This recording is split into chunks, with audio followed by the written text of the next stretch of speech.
নমস্কার, এনটিভি ফুডে আপনাদের সকলকে স্বাগত।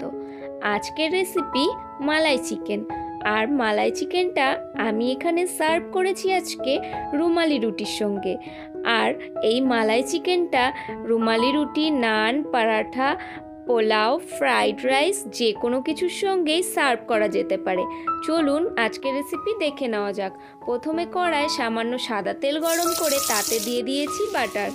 এরপর দিয়ে দিচ্ছি গোটা গরম মশলা ফোড়ন, এলাচ, দারচিনি, লবঙ্গ এবং একটা বড় এলাচ আমি ফোড়ন দিয়েছি। তারপর এখানে দিয়ে দিয়েছি কুচনো পেঁয়াজ, ফাইনলি চপড অনিয়ন। ভালো করে আমি এখানে একটু সটে করে নিচ্ছি। এরপর আমি এখানে দিয়ে দিয়েছি চিকেনটা। আমি এখানে 1 কেজি পরিমাণে চিকেন ব্যবহার করেছি। এরপর পেঁয়াজের সঙ্গে চিকেনটাও সামান্য একটু ভাজা ভাজা করে নিচ্ছি।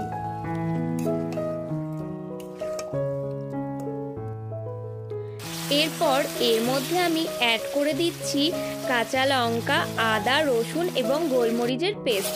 যে যেমন ঝাল খান সেই অনুযায়ী কাঁচা লঙ্কা এবং গোলমরিচটা ব্যবহার করবেন। এরপর ভালো করে চিকেনের সঙ্গে মিশিয়ে নিতে হবে। এরপর এখানে আমি দিয়ে দিচ্ছি একটা বড় টমেটো স্লাইস করে। এবারে ভালো করে মিশিয়ে নিচ্ছি। টমেটোটা যাতে খুব তাড়াতাড়ি সফট হয়ে যায় তার জন্য আমি এখানে অ্যাড করে দিচ্ছি স্বাদ অনুযায়ী লবণ।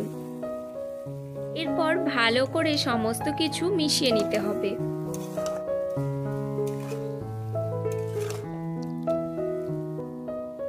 সমস্ত কিছু ভালো করে মিশিয়ে নিয়ে এখানে তারপর অ্যাড করে দিতে হবে পোস্ত এবং কাজু পেস্ট। আমি এখানে 2 টেবিল চামচ পরিমাণ এই পেস্ট ব্যবহার করেছি। এরপর সমস্ত কিছু ভালো করে মিশিয়ে কষে নিতে হবে। মশলা এবং চিকেন ভালো করে কষা হয়ে গেলে আমি ওপর থেকে অ্যাড করে দিচ্ছি কিছু চেরা কাঁচা লঙ্কা। তারপর অ্যাড করে দিচ্ছি 300 ml পরিমাণ দুধ। এখানে আমি 1 কেজি পরিমাণ চিকেনে 300 ml পরিমাণ দুধ ব্যবহার করেছি। এরপর ভালো করে একবার মিশিয়ে নিয়ে ঢাকা দিয়ে রেখে দিতে হবে যতক্ষণ না চিকেনটা সেদ্ধ হয়ে আসছে। সেদ্ধ হয়ে গেলে ঢাকনাটা খুলে এর মধ্যে দিয়ে দিচ্ছি কিছুটা কাসুরি মেথি। তারপর একবার মিশিয়ে নিচ্ছি।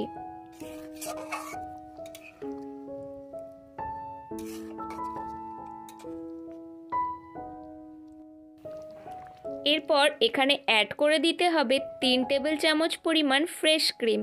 তারপর ভালো করে মিশিয়ে নিয়ে 2 থেকে 3 মিনিট ফুটতে দিলেই রেডি আমাদের এই মালাই চিকেন।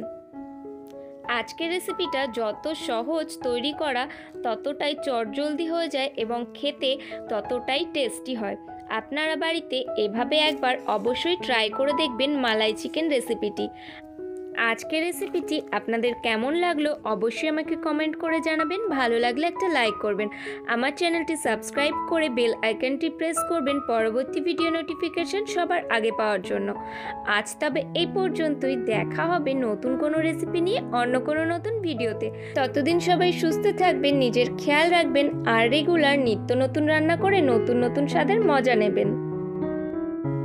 আমি কিন্তু অনেক মজার রেসিপি শর্ট ভিডিওতেও শেয়ার করে থাকি। আপনারা অবশ্যই আমার এই চ্যানেলের শর্ট ভিডিওগুলো ফলো করে দেখতে পারেন।